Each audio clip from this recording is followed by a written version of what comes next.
আসসালামু আলাইকুম, সবাইকে ইংরেজি নতুন বছরের শুভেচ্ছা। Happy new year.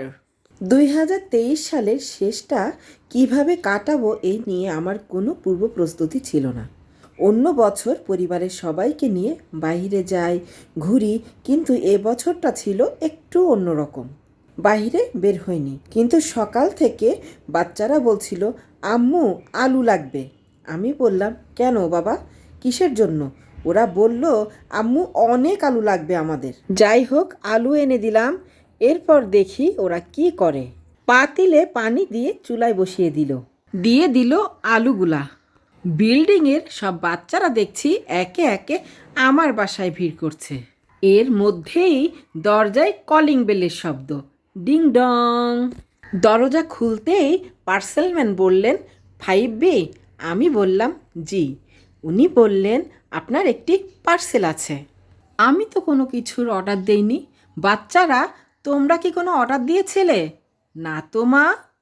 যাই হোক, খুলেই দেখি না এর ভিতরে কি আছে। দেখেই তো মনে হচ্ছে একটাতে কেক আর একটাতে পিৎজা। আমি একটু ভয়ে ভয়েই কেকের প্যাকেটটা খুলছি। আমার মনে হচ্ছে কি জানি কি থাকবে এর ভিতরে, না কে পাঠালো। আবার অনেকে তো বোমটোমও পাঠাতে পারে না।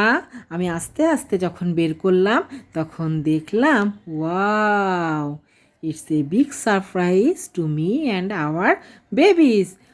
আমার বাচ্চাদের বাবা ওদের জন্য কেক পাঠিয়েছে। আমি তো খুবই খুশি, খুবই খুশি, খুবই খুশি। আমি প্রথমেই বলেছিলাম যে আমরা 31st নাইটে সবসময় বাইরে গেলেও এবছরটা ছিল একটু ভিন্ন, কারণ আমার হাজব্যান্ড ছিল ঢাকার বাহিরে। তো যাই হোক, এই কেকটা পেয়ে, এটি হচ্ছে চিজ কেক, এই চিজ কেকটা পেয়ে খুবই খুশি লাগছে। তারপরও মনটা খারাপই ছিল, কারণ ও ছিল না, ও ছিল ঢাকার বাহিরে। তো আমি আসলেই খুবই আশ্চর্য হয়েছি। আমি একদমই জানতাম না যে এমন একটি জিনিস আমার বাসায় আসবে বা ও পাঠাবে। আমার বাচ্চারাও যেমন খুশি হয়েছিল, আমিও খুশি হয়েছি।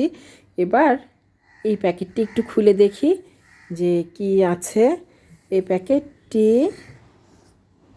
এখানে তো দেখাই যাচ্ছে, যেহেতু এটা কেক তাহলে এটা পিৎজাই হবে। হ্যাঁ বন্ধুরা, এটা এখানে পিৎজা। অনেক ধন্যবাদ তোমাকে, আর সেই সাথে হ্যাপি নিউ ইয়ার।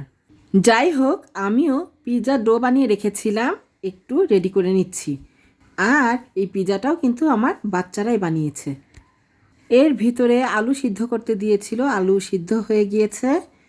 আর আলু দিয়ে বানালো এই যে খুব মজাদার একটি নাস্তা, খেতে কিন্তু দারুণ।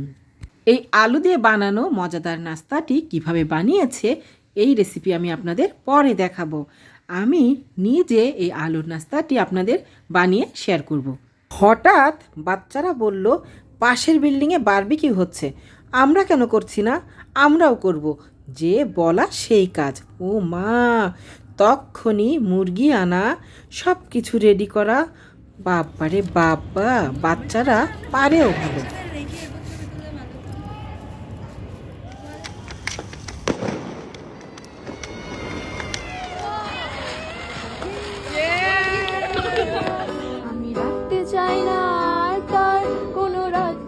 ছাদে বাচ্চারা ভীষণ আনন্দ করছে, লাইটিং করেছে, তারা বারবিকিউ করছে, আর আমার মেয়ে গিটার বাজাচ্ছে। খুব ভালো লাগছে।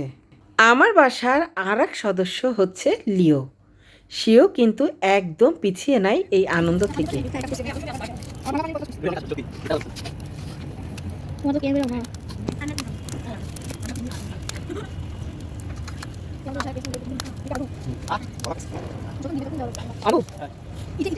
ধৈর্যের বাঁধ ভেঙে চলে আসলো সেই মহেন্দ্রক্ষণ।